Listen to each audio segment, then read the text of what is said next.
What's going on, guys? Welcome back to the latest episode of the Warroom podcast, presented by the Sideline Journal. I'm your host, Mason Rather, and with me today, I've got the man, the myth, the legend, Liam Card. Appreciate it, Mason. Hey, how about the Thunder? How about the Thunder, man? I can't believe I'm going to say it. 2025 champs. Isn't that wild? I saw someone from a local high school in Oklahoma back in 2022 in their yearbook that quoted OKC Thunder 2025 champs. Wake up and here they are today, repping it for the city out in Oklahoma City. They got the parade going, and just a wild time for us. But on another note, we're going to go out to the NFC West today, talking about some of the teams out there. Yeah, Rams, Seahawks, Cardinals, Niners. What are they going to be up to? The Rams finished first, tied for first. Them and the Seahawks were both 10-7. Rams almost made it to the Super Bowl. It was a wild take that you'd have the Rams going to the Super Bowl after that start of the season with their injuries to wide receiver. But I don't know. Can you run the ball and play good defense? And can you make it? I guess so. They proved it right there. But with the Cardinals, we're going to look at their offense, and they have a little bit of a new defense. Seahawks are brand new. JSN is the 1. Cooper Kupp is the 2. You got a new quarterback, so that's pretty wild. And then the Niners, what are we looking at there with Brock Purdy and CMC and Brandon Ayuk, and how about that defense? Hey, Mason. Excited. A good episode. Yeah, absolutely. Exciting stories, new teams, bad blood. It's the NFC West, and the Warroom's open and now. This is the Warroom presented by the Sideline Journal, where the film doesn't lie. Let's get to work. So taking out west to the San Francisco 49ers, fresh off a 6-11 season, the 2024 season brought injuries, question marks, uneven play throughout the season for the 49ers, and unfortunately they found themselves on the wrong end of the playoff picture looking in. But thankfully for the offseason, what it allowed them to do is they allowed them to move on to some very overpriced free agents. Deebo Samuel left this offseason. They were able to draft a pretty high toolsy edge rusher, Mikael Williams. Trent Williams, however, is another year older, entering his age 36 season. Brandon Ayuk's coming off a torn ACL. And then they had to get some extension work done with Brock Purdy, getting him off his rookie contract into a contract that is now makes him the eighth highest paid quarterback in the league. And so the 49ers, if you look at them in the past 4 seasons, Liam actually got me this stat. Fresh off a 6-win season, they've either made it to the NFC Championship game or the Super Bowl. So I guess the question that I have for you, Liam, and maybe our viewers have it too, is looking at where they were last season and their history, what does their 2025 outlook look like? Hey, history would tell us right here that they're going to go to the conference championship and they're going to lose it. Looking back at just the brief history back in, starting in 2018 and going all the way up after a disappointing season, they'll make it to the conference championship. But Mason, I'm going to be honest, I don't really see that happening right here. All right, let's take a look at this offseason. All right, with that 11th pick, they go and draft out of Georgia defensive end Mikael Williams, who is a great edge rusher. All right, this is a dog, and he's going to bring a fight to this D line, and maybe even closer to that edge, maybe a little linebacker spot. But then going deep into the draft, no super big names. You got solid guys over there with we like Nick Martin out of Oklahoma State. Alfred Collins is a good defensive tackle out of Texas. But it just maybe wasn't as exciting as some would hope for. They picked up some great wide receivers, running back. They picked up Curtis Rourke out of Indiana, quarterback who had that amazing season. Led them to a playoff game. But I don't know. It's just with the transaction moves over the offseason too. I mean, they released. There was that brief drama where they released Kyle Juszczyk. Fans went crazy, and then they re-signed him. Let's give some love to the fullbacks, but looking at this 49ers, I didn't think that they made the moves you'd want to see after going 6-11. They're not going to re-sign a quarterback. They're not going to go anything crazy, but you let Deebo walk, and I agree that was a good move. But Brandon Ayuk is your wide receiver 1. I'm not the biggest fan of him. CMC is still question marks with his tendonitis. I mean, look at the NBA right now with these calf strains. Sorry to bring that up. I know we're NFL, but just these calf strains are a legit thing, and if you overplay it, then you're out for a year. And so CMC is a question mark in my opinion. You still got George Kittle and Trent Williams. Mason, you said he's getting a little bit on the older side, but yeah, Mason, I think you brought it up. It's gonna have to rely on their defense more than their offense this year. I'm just not looking forward to that. Yeah, I mean, what excites me about the 49ers is that they're banking on their homegrown talent and the talent they already have on the roster. And they actually brought back a very talented figure for the organization that was the head coach for the Jets, Robert Saleh, to be their defensive coordinator. And when he was in town, they were a top 5 unit throughout, led by him and Fred Warner. Well, Fred Warner, there's been no drop in his play. They just re-signed him to make him the highest paid off-ball linebacker in the league, and I just look at the makings of this defense and it gets me a little excited. I mean, Nick Bosa is still a walking double-digit sack machine. Okay, Mikael Williams drafted 11th overall. He has some very exciting physical traits. He might not be a complete player, but what he can do is rush the passer. They go get Bryce Huff, who was a double-digit sack guy for Saleh with the Jets, to go add to that pass rusher rotation. You've got Yetur Matos-Gross, who I like as a defensive line that can line up as a pass-rushing 3-tech in the middle to maybe supplement some of your younger defensive linemen, and you've got a very talented front seven in the making right there.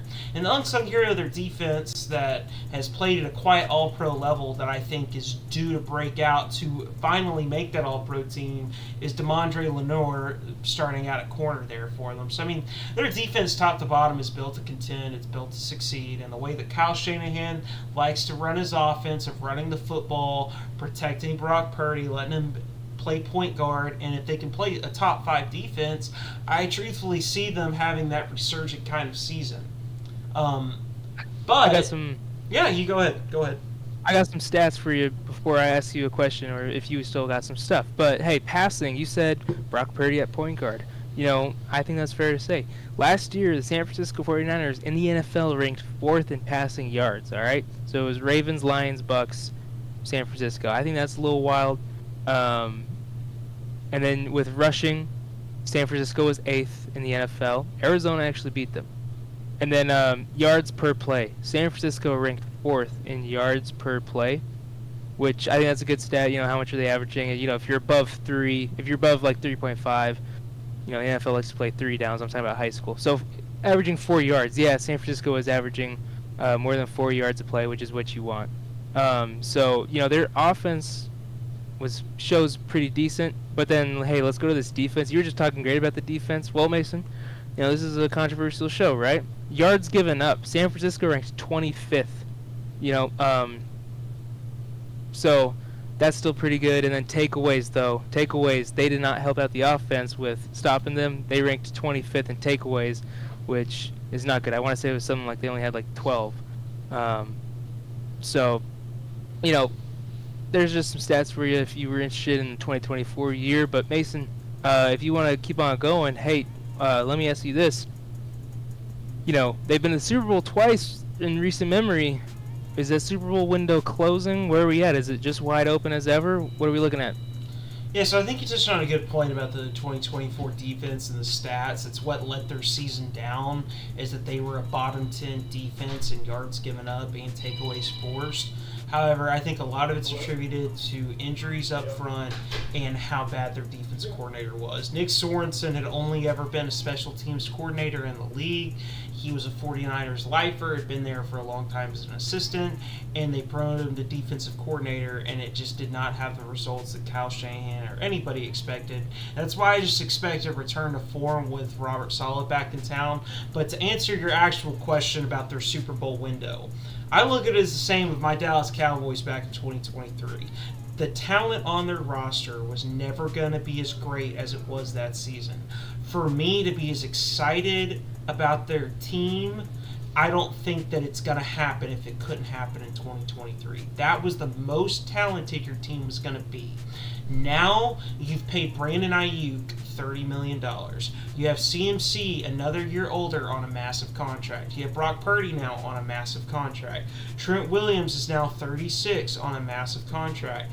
Fred Warner still at the top of his game on a massive contract. George Kittle, they just made him the highest paid tight end, massive contract. So you look at all this and it starts to just look at where the way that you win a Super Bowl in this league, other than if you have Patrick Mahomes or you're the Eagles, it's been a quarterback on a rookie cost-controlled contract or a bunch of talented players on your roster on cost-controlled contracts, because this is a hard cap, salary cap league.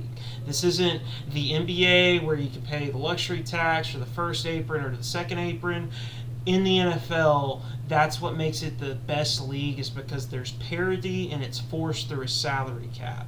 And so because of this, windows, most NFL franchises look at them in 3 to 5 year windows. Unless you get a Patrick Mahomes or a Tom Brady that makes your window 10 to 20 years, that's the window you're looking for. And for me, I just look at the 49ers, and I unfortunately, as excited as you want to make it about some of their offseason additions, the return of Robert Saleh, I think their window is closed.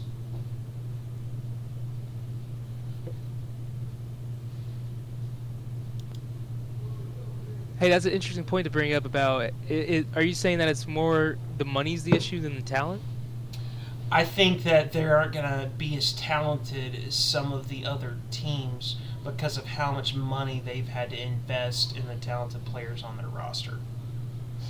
That's fair because, and you brought up that rookie contract. Yeah, because when Brock Purdy was making hardly any money ever, and he was living with a roommate in San Francisco, which is wild. Went to the Super Bowl and he had to drive back home to go live with his roommate. That's just absurd, and the 49ers probably love that they were able to do that with a rookie contract quarterback, and then look at the stacked team around him. And now look at, you already mentioned the guys, so I'm not going to mention them, but I don't know, just questionable that you said, yeah, Brandon Ayuk, we're going to make you super highly paid, and then look what he did last year. I know he had some injury stuff, but it's just like Brandon Ayuk was really the best option right there, and then now you're looking at Jaquan, I forget how to say that, Jaquan Jennings and Ricky Parasol. That wide receiver room just doesn't look great to me with those three. I would definitely put my Packers above him. But, George Kittle's fantastic tight end. I mean, he's gonna call for so much attention from any defense that they play. So, just that money aspect of the 49ers, that's just something that's fun to think about in the NFL. You just can't have it all, like you said, the NBA, and that they have to sometimes give up. I mean, they got rid of who? Greenlaw? Greenlaw's gone. Yeah, Dre Greenlaw to the Broncos. Devo. They got rid of Devo. Big time. What about was Ward? Sorry, I should know this. What about, didn't they have a cornerback that they got rid of? That might have been last year. But anyways, it's just, they can't have their cake and eat it too. They had to get rid of some of it, and so now this year is why, that Super Bowl window.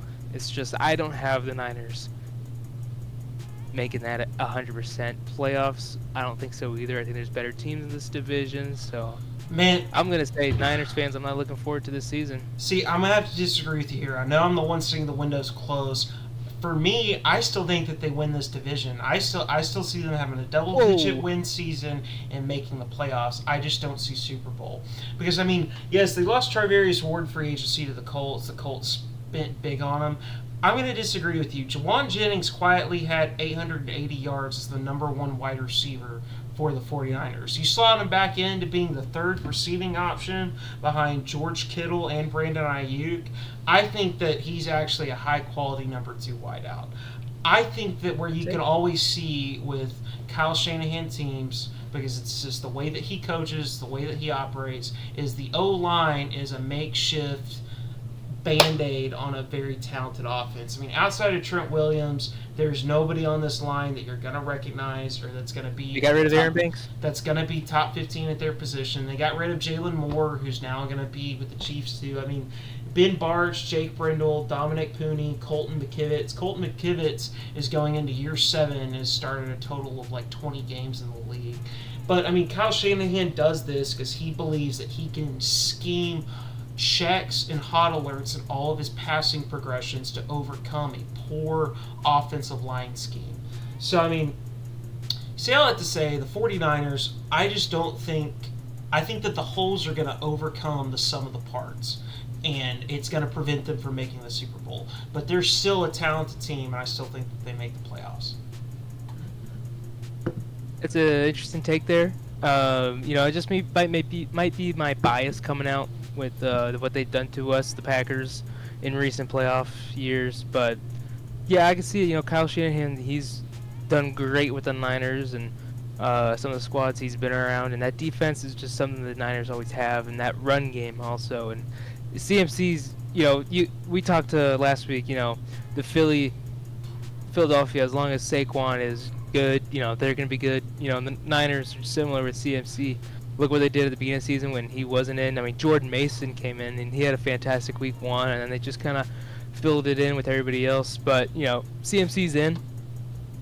I guess you could say, yeah, the Niners are going to be good. He's just such a dynamic weapon running the ball off of a screen in a route. And George Kittle, is that enough to get you done? I know you just talked about Brandon Ayuk and Jennings. I like Jennings because I picked him up on the waiver wire his first week when he was at that one spot, and he helped me out a lot with like 30-some points. But, I just don't, is that just the targets that he was getting, or was that, is he actually something? He's lengthy, he's fast, he's a good deep route, but, Brandon Ayuk, isn't he kind of the same? I don't know. I don't know. Maybe our viewers can decide for us. I mean, anyways, y'all sign off in the comments below. Drop a take. Let us know. Do you think the Super Bowl window is closed? Do you agree with Liam? They're not going to make the playoffs. Do you agree with me? They are going to make the playoffs. Drop your take. Sound off on X. Add us on Instagram. We'd love to hear from you. In the 2024 draft, the Cardinals had the 4th overall pick, and they went with Marvin Harrison Jr. out of Ohio State. Now, he was one of the highest picked wide receivers ever. Everybody loved him. Everybody projected him to go there. Everybody was so happy with that pick. All right, so week 1 they go to Buffalo, and really tough game. But not a lot of people liked Buffalo. But no, not a whole lot of people were looking for the Cardinals, and that game was exciting. It was high scoring. It was 34-28. People thought, hey, Cardinals might be better than we thought, and the Bills might be better than we thought. All right, that was not the case. The Bills were better than we thought. All right, the Cardinals go on next week. They have a blowout against the Rams, 41-10, and then just the ups and downs for the rest of the season. They end up going 8-9. Kyler Murray, a bunch of games he couldn't even crack 200 yards passing in the NFL, which is just wild. James Conner showed a lot of highlights. It was a roller coaster as well. 1 week he's getting 122, and the next week he's getting 45. That's a little too inconsistent. Teams bring out great run packages with blitzes or whatever, but, James Conner, we need more protection out of you. And then wide receiver, it was just all over the place with Dortch, Harrison, Wilson, McBride, and, it was just a whole lot of parity with that. Not a whole lot of stuck out this season with the Cardinals. There wasn't a whole lot of excitement. You had Kyler Murray throwing, it felt like 100 attempts, but only getting like 190 passing yards, and then Trey McBride didn't catch a touchdown until like week 17. When you talk about the Cardinals last year, it was just kind of like a purgatory year. It was just in the middle of nowhere. You didn't really see much excitement out of Kyler as you wanted, but it wasn't terrible to where you just had to blow up the whole thing. So, Mason, with all that being said, with the Cardinals, tell me why Marvin Harrison Jr. is going to be the savior of the season. Yeah, this is my hot take, and, in this business, sure, I'm going to be 100% right, but I just don't see it with Marvin Harrison Jr. I think he's going to be a bust. Whoa. He was 4th overall. He's 4th overall. He was his dad. Because of his dad's a Hall of Famer. He was the darling from college. I was as high as anybody on him coming into the season. But then we got 17 games of NFL tape, 120 targets, and throughout those 120 targets, watched him operate in the scheme of the NFL offense. I just don't see it. I don't think that he has the skills in route running or the vertical speed to separate at the level you need to be a number 1 wide receiver. There was a reason he didn't crack 100 or 1,000 receiving yards. There's a reason why Trey McBride was truthfully the number 1 receiving threat in that offense. There's a reason why they had to be top 3 in rush attempts and top 10 in rushing offense. And for me, in the way that their team is built to where I'm starting to doubt Kyler Murray's long-term longevity as a franchise quarterback. I just don't see a breakout season like Malik Neighbors had as a rookie for Marvin Harrison Jr. I don't think he's going to be a bust where he's going to be out of the league. I think what he is he's a solid high-end number 2 wide receiver at the X position that can run comebacks, run outs, catch vertical fades. Think Mike Williams before he tore his ACL for the Chargers. He's going to get a quiet 700 to 900 receiving yards, but I mean, he was hyped like the next Justin Jefferson. Like he was going to be this perennial all-pro 1,500, 1,600 yard wide receiver, and that's just not who he is to me. What I think the story of the Cardinals is going to be this season is actually their defense, Liam. What do you mean by that? I mean, I know they got, who is it, Sweat? Yeah, so, I mean, why I say their defense is, I mean, for y'all that remember, Jonathan Gannon was Super Bowl coordinator for the Eagles in 2022, and that's why he was hired. And he's had no one on this defense, that's why they've been so terrible, but they've quietly, and I mean quietly, they've added some talent finally. And I mean, looking at it and trusting Jonathan Gannon as a scheme and play caller, you add Josh Sweat in, who was a double-digit sack guy for Jonathan Gannon. Calais Campbell, who is going to be a leader for a young defense. I really like the pick of Walter Nolan, 14th overall, to be a pass rusher in the middle. Dalvin Tomlinson is exactly what you want out of a nose tackle. And Budda Baker and Jalen Thompson are chess pieces at safety. And I mean, Will Johnson, getting him in the second round, I think everyone had him as a top 15 talented player. Injuries were the concern. And I think the story of their season on whether or not what they're going to be is not what's happening on offense. It's going to be if this defense of unit finally becomes a top 15 defense. Yeah, I mean, let's talk about Will Johnson. I mean, I was a huge fan of him. He was my number 1 cornerback, and I had him going pretty high, too. And, you know, slides to the second round, that is absurd. And, you know, people start questioning, oh, he had the knee injuries. Are his knees all right? You know, let's just say this offseason, he's just been working on getting those good. And, you know, week 1, he's 100% healthy. That defense looks scary. I mean, I think Will Johnson, as a rookie, can't have like a Sauce Gardner-like year. I mean, he can just be complete shutdown on everybody. And then, yeah, that defense, that D-line is stacked, like you said, Mason. Sweat, Nolan, Tomlinson, and then they got Calais Campbell. We know he's older, but, you know, the defensive line, you don't have to worry too much about speed. I mean, you're getting hit a lot, but Calais Campbell's built for taking hits, and so I'm not worried about him too much. He's not going to play as much as he did back in his prime, but still, like you said, a leader, and when he goes in there, I'm sure he'll, you know, be producing what those ones are doing. And then, you know, just looking at that offense, I mean, you know, I love Kyler Murray because in college he was just insane, so fun to watch. And he came into the NFL and he had, you know, some injuries to kind of quiet his game, but he's still exciting to watch, right? But why can't he just break out and be a fantastic quarterback? He's elusive, but can he only make plays? Can he be a game manager when he needs to be? Or is he only a guy that can, you know, when the pocket gets collapsed, he runs out and makes an incredible play? Do you always need that? I mean, that's probably nice to have, but, you know, Mason, I think you're kind of down on Kyler Murray, but, you know, he's such a phenomenal playmaker. Why can't he be successful?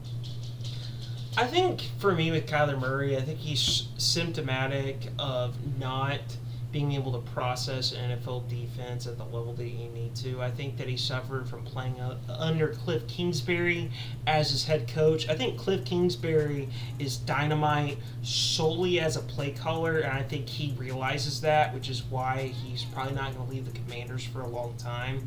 And I think Kyler has just struggled from the situation around him. He's had a bad O-line until very recently, and I think it's made him develop some bad habits, rely on scrambling too much. There was the whole question of when he signed his contract of a clause about not playing Call of Duty and watching film, and you can literally look at stats that show when a new Call of Duty drops, that his stats show that's such a terrible stat. It's hilarious in the modern NFL that's an actual stat. And I mean, the tape just shows an uber talented player, but the talent and the physical traits don't match the production on the field. And I mean, as as an Oklahoma fan, someone from the state, I would want nothing more than for him to be what everyone thinks that he could be. And we saw it for a 7-game stretch during that season where they were 7-0, and I think it was they lost to your Packers. Yeah, AJ Green, his controller. His controller died. Disconnected. Yes. Yeah. Yes. And then Rasul Douglas, who we just pulled from their training camp. Not their training camp, their practice squad, pulled him in the week before, gets that pick, and now he's having a great career down in Buffalo, so happy for him. It's hilarious. No, absolutely. That's one of those, I've thought about doing a video on this for a while, maybe on our YouTube sometime, of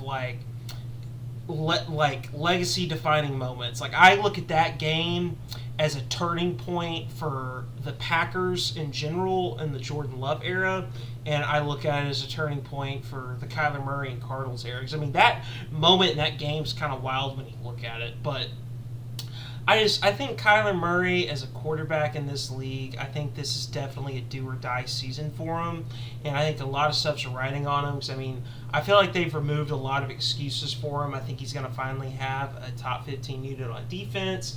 His offensive line has quietly improved drastically. Paris Johnson has come along, their 6th overall pick from 2023.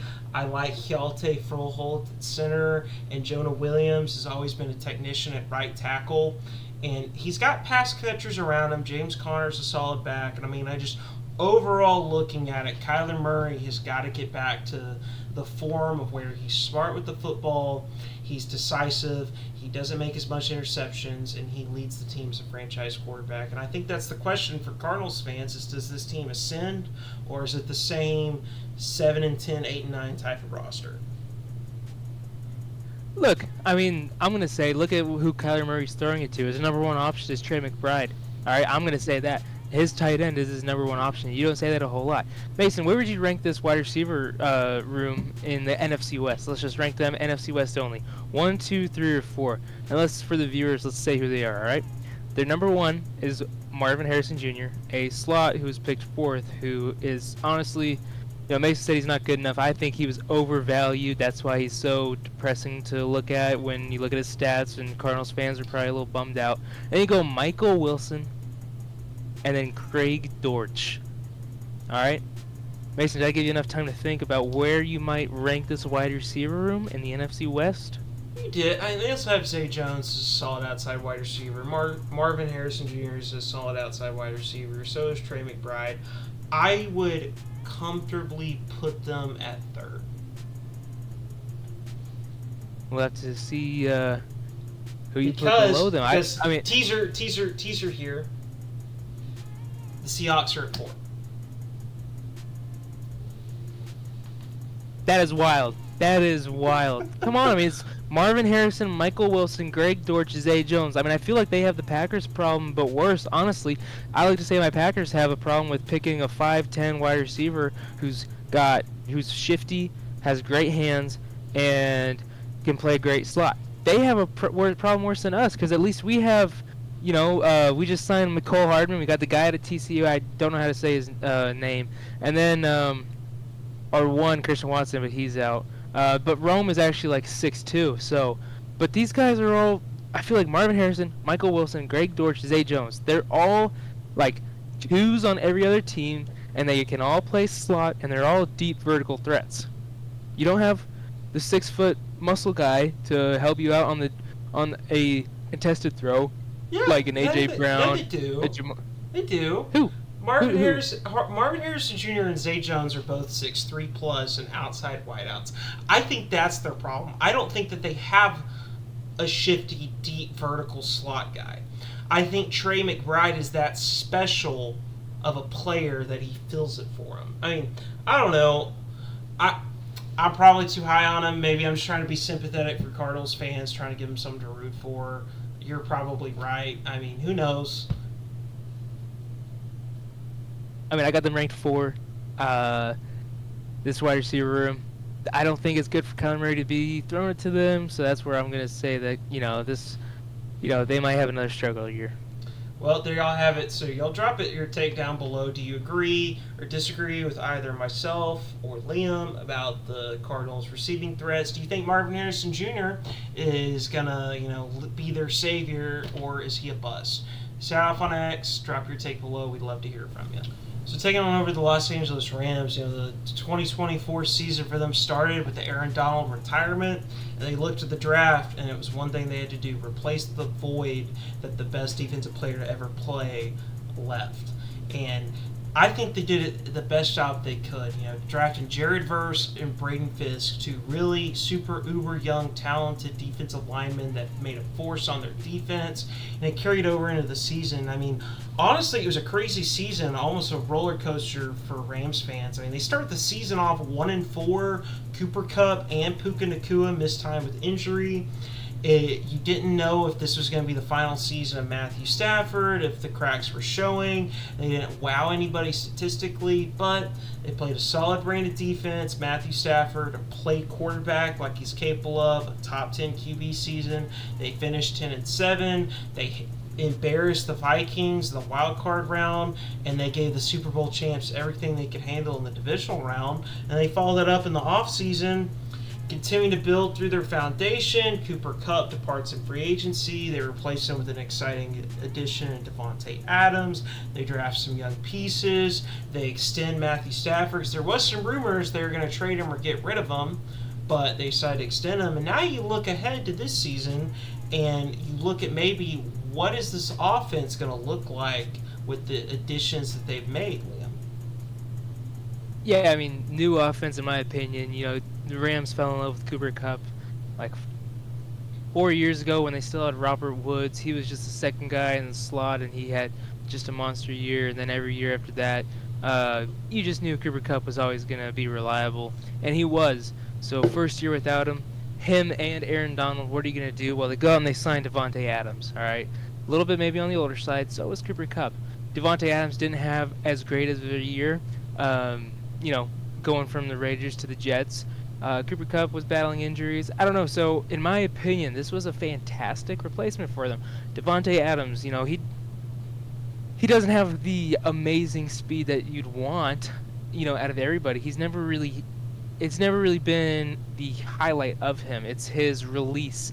He is so shifty. He doesn't do a lot, but he just gets enough. And I think it's just he knows the balance of the cornerback so well that, as soon as he sees like their hip or maybe like their ankle or their heel just go down a little bit, he can make that cut. He is so good at the route running, and that's why he's always been just so successful.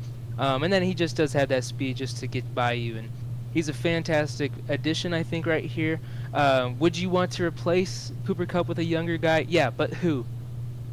All right, so the best to fill that hole of Cooper Kupp, I think Devontae Adams was great here. It gives you maybe probably 1 to 2 years left to find a good replacement for that, who's going to be your 2 guy, because Puka Nacua is going to be around for a while for them. They're not going to get rid of him. He was fantastic, and he has been fantastic. But these guys are fantastic. Tutu Atwell, he's a great 3 in my opinion. Not a lot of people, we don't always talk about the third guy as a wide receiver, but Tutu Atwell is definitely serviceable. He gets the job done, and you don't ever have to really worry about his consistency. Tutu Atwell's fantastic. So yeah, that wide receiver room right there, and then you got Tyler Higbee, and they drafted Terrence Ferguson. So their tight end room, if they're gonna, I don't know if it was the Packers that started it. I keep on talking about the Packers. I'm sorry guys, this is not a Packers episode. But Matt LaFleur loves playing with a 2 tight end. All right, Tucker Kraft, Luke Musgrave. He's done that for a while now. All right. I don't know if that's going to be starting of a trend in the NFL, because Tyler Higbee and Terrence Ferguson, they might be looking to get rid of Higbee. But for this year, if they run a 2 tight end, that's a solid 2 tight end personnel. And then their running back room, Kyron Williams, since his rookie year, which was last year, that dude has just been phenomenal. I think I want to say, I don't have the stat, I should know this. I want to say, though, that yards per carry, Kyron Williams is one of the best. He is a fantastic runner. He can be a guy that bounces it outside, and he can be the guy that runs it up the middle. Most teams usually have 2 guys to do that. Kyron can do both consistently. So yeah, these weapons surrounded by Matt Stafford, who's still slinging it as well as he did back with the Lions. This offense looks pretty good to me, Mason. Yeah, I mean, I want to touch on what you said about the two tight end personnel. You know, it's commonly referred to as 12 personnel, one running back, two tight ends. No, you're good, just for our viewers. And the reason why you're going to see a resurgence of that is you've seen scoring shift down in the NFL because a lot of defenses have matched the rise in passing offenses to running a too-high safety system to where their coverages, you used to spot drop in zone, running cover 1, cover 2, cover 3, cover 4. Well, you've seen the rise in match quarters, and the way that's done is you got too-high safeties. The coverages are shell coverages where you run that cover zone, but then it turns into man match. And so when you do that, it allows you to play a lot of multiple coverage systems out of multiple front structures. Well, the counter to that is, all right, I'm going to line up two tight ends and make your undersized safeties go cover these freaks. And that's what I love about the Terrence Ferguson selection that they made. I mean, first, they're at the top of the first round, and I love that they were able to come out with a first-round draft pick with Atlanta, is they almost took Terrence Ferguson at the top of the first round, and thankfully they traded down and still got him. And I just look at his number. They have him listed number 18. What it screams to me is what they're going to do with what they did with Cooper Kupp. You know how they would motion Cooper Kupp in and have him block off the edge or run his little zig route or run a little crossing route? I just see them running that two tight end personnel and replacing what Cooper Kupp was providing with Terrence Ferguson. So, I mean, I don't think this offense is going to look that much different with the loss of Cooper Kupp. I think the addition of Devontae Adams, one more prime year from him, I think it's going to add a vertical lift that they've been missing, because as much as I love Puka Nacua, as much as I loved Cooper Kupp, they are a duplicate type of player. I just think everything's going to open up a little bit. It's going to be a little more explosive, and I think that they are loading their chips for one last season with this iteration of the offense. Yeah, I think the Rams have a fantastic organization. I mean, it was just a couple of years ago when they bought into, I think, the 2021 season when they beat the Bengals in the Super Bowl. That was what they wanted to do. They bought in. They signed those crazy contracts, and they were like, yes, we're going for the Super. They got rid of all their picks, and they were like, we're going to try to go for Super Bowl this year.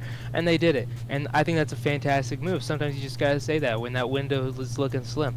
So major respect for that Rams organization. That 12 personnel is so fun to talk about right now because, you know, I think it might be a trend. Let's talk about, okay, the Packers, the Bears with Cole Kmet and Colston Loveland. Yeah. And then, you know, we could say the Colts with Tyler Warren and Mo Alley Cox.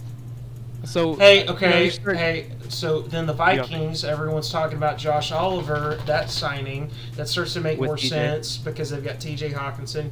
You look at the Lions with Sam Laporta and their tight ends. I mean, you're looking at a lot of innovative, young, quick, fast offenses. They've got two tight ends that they are comfortable going to line up with, and that, hey, I'm just going to say, this is my hot take for the 2025 season. In the past 10 seasons, percentage-wise, you're going to see the most 12 personnel out there that there's been in modern offenses. Hey, let's get somebody to clip that and bring it up when we're in, like, week 10 and you're starting to see that trend. I was just going to say real quick, that 12 personnel is so fun to talk about just because, yeah, we're in a pass-heavy, you know, I think we kind of hit that peak 2 years ago with the pass-heavy offense. We're starting to climb down, so what's going to be changing? You know, that 12 personnel, because it's so fun when you bring in the two tight ends and the defense is saying, like, hey, they're going to run. Look at recent years, you know, they're loading up for a run right here. And then you have the two fantastic athlete tight ends go out there and they can, you know, fake with the block and then wrap around the end, or, you know, just go on a go route or just a quick drag. So, yeah, with the Rams, they have a solid one right there. That could be a whole nother segment of 12 personnel. But anyways, Mason, I got a question for you. This defense, Aaron Donald, since his departure, what does it look like? What are they doing to make it better? And tell me about this Verse guy. Jared freaking Verse. Y'all listen to me now. This dude is going to be top 5 in sacks this season. An absolute freak of nature out of Florida State. I just love the way his bend, his twitch, the way that he dominates the line of scrimmage, the system that he's in. I just think it's going to allow him to thrive and produce. I love his work ethic. I love his body language. And I just think he's going to emerge as a top 10 edge rusher into this season. I mean, looking at the defense as a whole, I mentioned Braden Fisk as a young, twitchy interior edge rusher. You've got Poona Ford still manning down the middle. He's coming over from the Chargers, but I mean, it's a 350 slab of beef in the middle that nobody's going to want to run the football on. Their secondary with Cam Curl and Cameron Kitchens are some athletic safeties. Darius Williams and Akello Witherspoon are two good corners. You've got the Jalen Ramsey trade rumors that are being thrown about of reuniting with him. That might be the one hole in their defense is an outside corner. But, I mean, overall, I look at their defense in a 3-4 system led by Chris Shula, the son of Don Shula, the legendary Dolphins coach. And for me, I think that this defense is going to resurge. It might not be a top 10 unit, but I think the pass rush is going to be very exciting. You want some stats real quick for the Rams? I'd love some stats. Rams led up the most passing yards in the NFC West last year, and I want to say it was something like 30. I think it was 31. Yeah. All right, that's not good. It was the second most passing yards, but Rams brought the pressure the best. All right, they were third in hurries per drop back. All right, so whenever the quarterback went back for a pass, Rams were the third best at getting to, bring pressure. And I think, you were talking about Verse and Fisk. It looks like their defensive line is doing the job, but their corners and, that secondary is just not. Yeah, no, the secondary is just not there as of right now, which is why they're, talking about these Jalen Ramsey trade rumors. And I mean, I don't want to get too high on the defense to say that it's going to be a top 10 unit. I just look at the pass rush and I see the elements there. And I mean, Rams fans, you know where your defense is at. The final thing that I do want to talk about, because I do think it's really interesting with the Rams, I think it's going to be a storyline that's going to come out of nowhere at the end of the season, but I think it's been bubbling under the surface for a while. I think this is the last season of this iteration of the Sean McVay, Les Snead, Los Angeles Rams. I think this is Matthew. I know he signed a 2-year extension.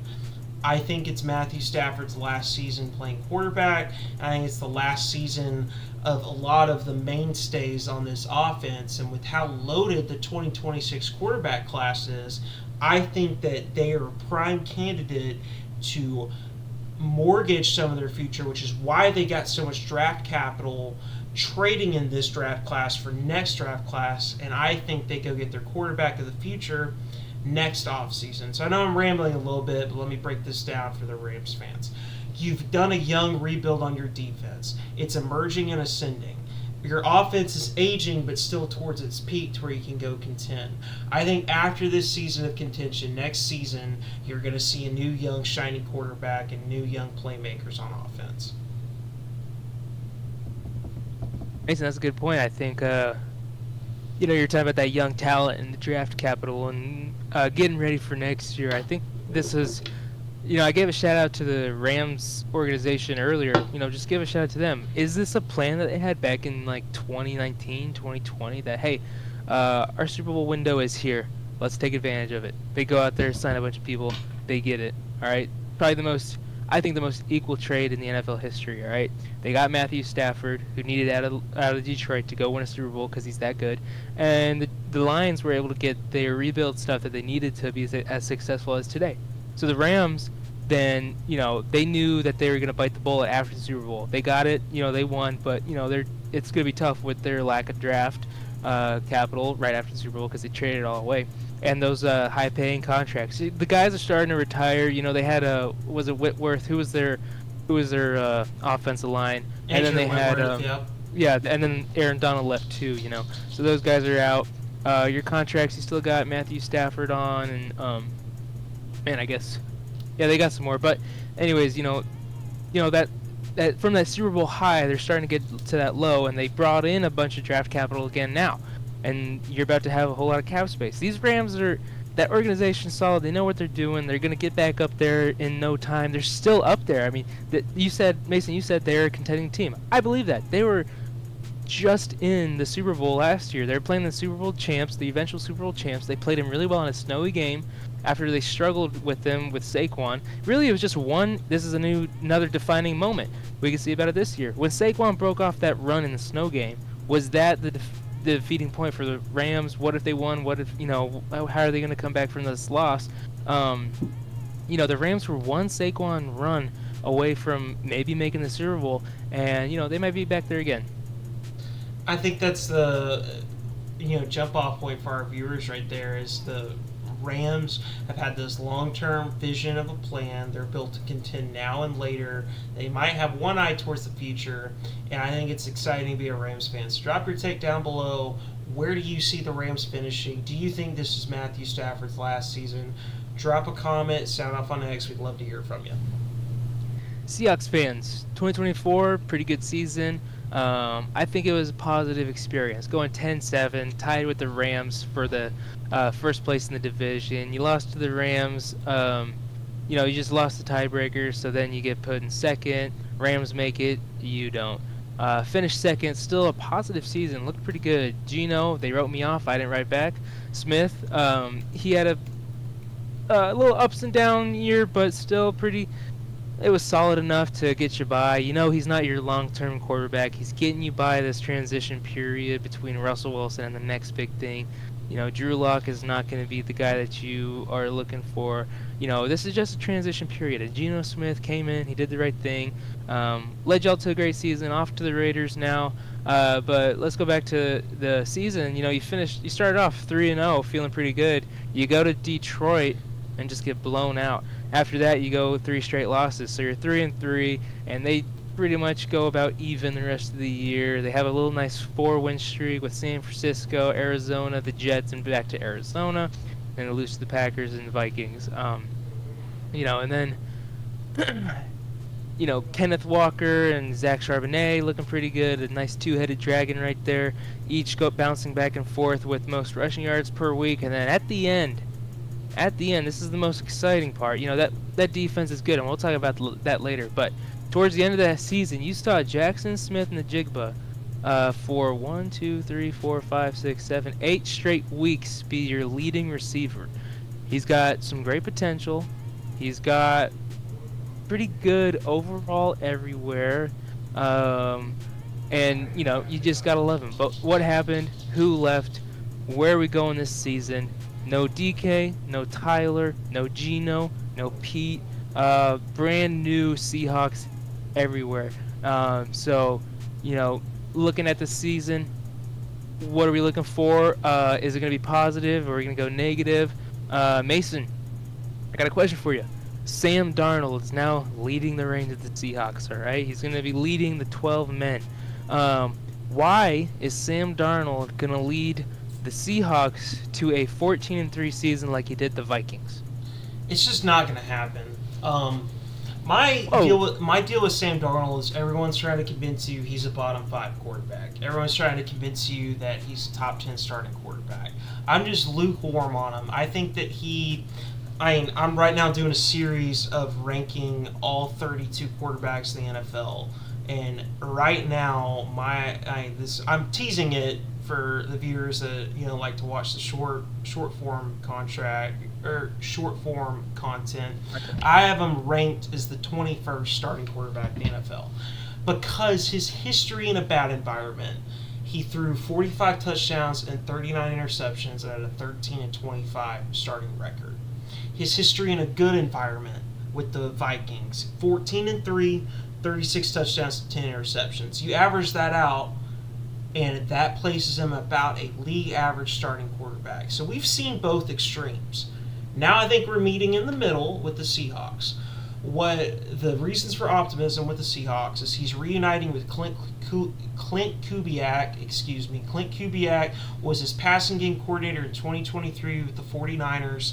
He went on to go be the OC for the Saints, and I think the Saints were cooking a little bit when Derek Carr was healthy. Unfortunately, he had an injury that's caused him to retire. Now Clint Kubiak is with the Seahawks, and so that's the reason for optimism of offensive familiarity. The reason for pessimism is their offensive line still is not where it needs to be. Yes, they drafted Gray Zabel, which I believe is going to be a good pick long-term wise. He's only one guy. Charles Cross, Abraham Lucas have been okay tackles, but they're not elite at their position. And so Sam Darnold thrived off of being in a system of elite pass catchers and elite offensive line. He's famous for his meme of 2019 against the Patriots saying he was seeing ghosts, and it's because he had a bad offensive line.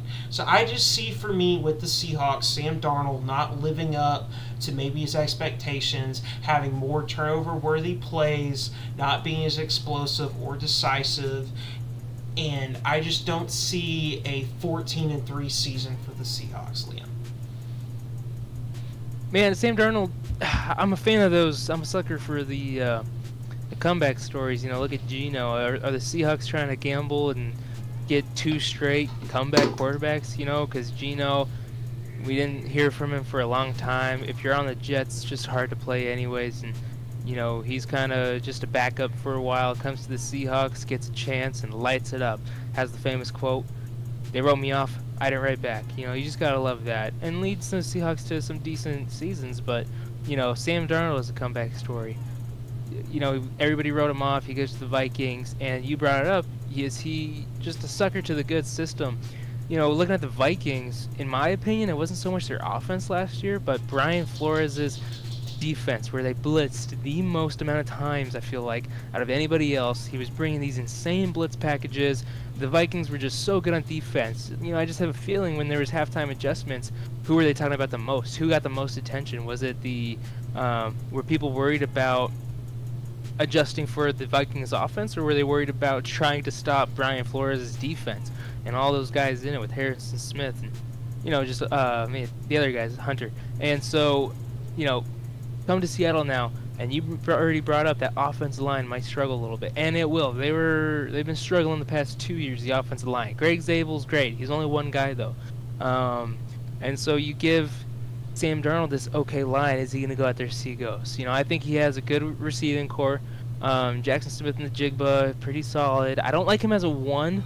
He's a solid 2, but Cooper Kupp isn't. He's a little bit too old to take that 1 spot. And MVS, bringing up the Packers again. MVS is fun, but he's not what you want all the time, all right? So, you know, this wide receiving core might be a little shaky. I like the running back room. Some people might not. You'll have to hear it from our watchdog, Kenneth Walker and Zach Charbonnet. I think they're a solid 2-headed monster, but yeah, I agree. Sam Darnold might have some struggles. I have high hopes, but Mason, we'll look back at Week 17 and we'll see who was right. Hey, but this defense, though, this is something we might be able to both agree with. Tell me about how good this defense is. This is the return of the Legion of Boom, but it's going to look a little differently. The Legion of Boom was made famous based off a 4-3 high cover 3 scheme with Dan Quinn calling it under Pete Carroll. Mike McDonald now runs the modern version of this in a 3-4 under scheme where they disguise cover 3, cover 4, and run match over the top. And so, I mean, I look at their offseason moves, and they're trying to build a team that resembled their success in the early 2010s. They go get DeMarcus Lawrence in free agency, and he's the almost missing piece addition for their pass rush. They draft Nick Amanawarrier in the 2nd round, who I think is basically, if you could clone Cam Chancellor, they did it with him. I mean, he's a big physical freak that has a nose for the football. And I just look at their defensive roster. Leonard Williams is a top 5 defensive tackle in football. Jerron Reed and Byron Murphy are very solid rotational defensive linemen. They get DeMarcus Lawrence, who's played as a top 10 edge rusher. He's not the pass rusher you want, but he's a great run defender. He's very solid. Ernest Jones has quietly been a very good off-ball linebacker. You've got Achuna Nwaso and Boye Mafe as the rotational pass rushers on the other end. And in the secondary with Kobe Bryant, Tariq Woolen, Devon Witherspoon, Julian Love, that is a very talented secondary with 6'3", 6'4", big, tall, fast, physical corners, and you add Nick Amanawarrier in there, and I just see, with Mike McDonald calling it, a defense that's going to be baiting offenses into turnovers. Oh yeah, that's secondary. I mean, I think they're definitely going to play a lot of. They're going to rotate those safeties with Nick Amanawarrier. I mean, he's just a dog, and if I was a fan of the Seahawks, he's my favorite rookie to see. He's going to be behind Kobe Bryant and Julian Love, but still, the Seahawks are going to be crazy to not play him. I think he's definitely one of the best safeties coming up in the NFL. And then those corners with Woolen and Josh, solid corners, and then Witherspoon is a great nickelback. That secondary for the Seahawks, it's tough to say that they won't be the best. They definitely could be this year. But yeah, picking up DeMarcus Lawrence. I mean, here's some stats for you. Seahawks ranked 8th in sacks last year. From the defense.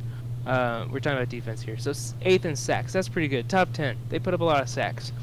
7th in pressures, which that makes sense. But still, that defensive line was getting to them. And then if you want to talk about missed tackles, in the NFC West, Seahawks had the lowest amount of missed tackles. So it's just a solid defense through and through. They have the rush, they have the pass coverage, and they just don't really make a whole lot of mistakes. And they get the takeaways. They just play a very conservative defense, very solid. There's not, I don't think there's any holes. They don't have the huge guys like Myles Garrett and Nick Bosa and just the absurd guys that are going to make an impact, but I think they just play so well together that Seahawks defense is going to be what we're talking about at the end of the season rather than their offense. Absolutely, and so, I mean, based off that defense of what they can create and what they can do, you see the reasons for optimism. I mean, you mentioned with their offense, Kenneth Walker and Zach Charbonnet, that's a two-headed monster in the running back room. And you see the way that they can make the playoffs. They run the football, it's big, physical, and tough. They play great defense. And they play great defense, which... That's all you need. That's all you need in the modern NFL. So y'all sound out below and drop your take. What do you think about Sam Darnold? Will his resurgent season carry over for the Seahawks? Is this the return of the Legion of Boom? We love it if you drop your take, so that way Danny Rice, our watchdog, can react to it and let us know down below. All right, so we looked at all 4 teams in the NFC West, from the Niners to the Rams to the Seahawks to the Cardinals. We talked about Marvin Harrison Jr. and his breakout season, maybe not. We looked at the Seahawks and the return of the Legion of Boom. We talked about maybe the Super Bowl window closing for the 49ers, and we looked at the Rams, and is this the final season for Matthew Stafford? And now, knowing those storylines going into 2025, everyone wants to know, what's the official record prediction? And so, our way too early Warroom projection is we have a very tight 4-man race that's going to come down to the final game in Week 18. And we have in first place the Los Angeles Rams repeating as division winners with a record of 10-7. Then in second place, we have the San Francisco 49ers also going 10-7. Then we have in third place the Seattle Seahawks going 9-8, and the Cardinals rounding out in fourth place at 8-9. Liam. Yeah, that's pretty much it. And like what you said with, it's going to be a tight race for most of the year. We might see the Rams, Week 9 when the Rams are in fourth place. Don't be screaming at us. The NFC West, how can we relate this? The AFC... Mason, I believe we talked about the AFC being a close one. I don't know. But, this is one of the closest divisions you're probably going to see. I think it was last year. That first fourth is going to be just one mistake difference. And the Rams at the end just coming out on top just because maybe their consistency, maybe just because Sean McVay, maybe just because Matthew Stafford's leadership with a run game and a good defense. Yeah, I think, solid records. I'm excited to post these and we can back it up, and this will happen, Mason. That's what I love about doing this. We drop a prediction, y'all get to tell us how we know nothing about football and how your favorite team's going to win the Super Bowl. And I mean, we say this every week, but I'm going to continue to say it. I encourage everyone to go to the free, every game predictor online and start planning out these games, because that's what I love about the NFL right now. It's the most parity-driven league out there, and you can make a case for every team right now. And I think the NFC West, it's what you're talking about. It was about with the AFC West. Every team in this division is going to be competitive. It's going to be physical. It's going to be tough. And you're not going to want to see them in the dog days of December and January football. So y'all drop your take down below. Let us know what we got right or wrong about your favorite team. Drop your record predictions. We'd love to hear you, and let us know. Well, guys, hope you enjoyed this, latest episode of the NFC West. We've told you 8 straight weeks, all 8 divisions, and it's been an absolute blast. So we're kind of rounding down to this last division for the NFC South. But before we go there, we kind of teased it last week. We've kind of played around how we want to do it, and we love this guy so much that we think he deserves his own episode for you guys to get to know him. So next week's episode, we're going to depart, and we're going to talk about our guy, Daniel Rice. Yeah, Danny Rice, DJ Rice, Daniel Rice, whatever. He's the man. He's the GOAT. He's the legend. Big Seahawks fan, big K-State fan. You're going to hear a lot of good ball knowledge drop from him. Daniel's big personality. We're hyping him up a lot. Hope you guys are going to like him. Hey, spots are filling up fast, Mason. We just got the Broncos spot taken. Bucks, Cowboys, Commanders. We're having them go. So make sure you fill out that form on the Instagram, or if you just want to contact us directly or in a comment, say, hey, I'm interested, let us know.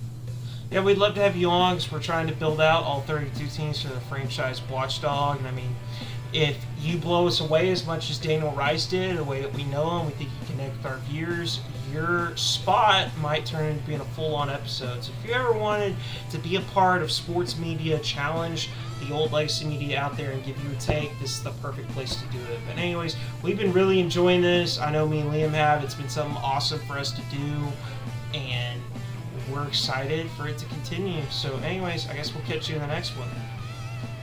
Yeah.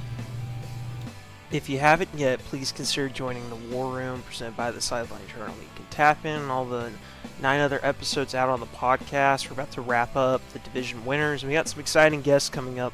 We'd love for you to join the movement. Every single view helps us, and I hope you stick around a while. Anyways, we'll catch you in the next one. Peace out.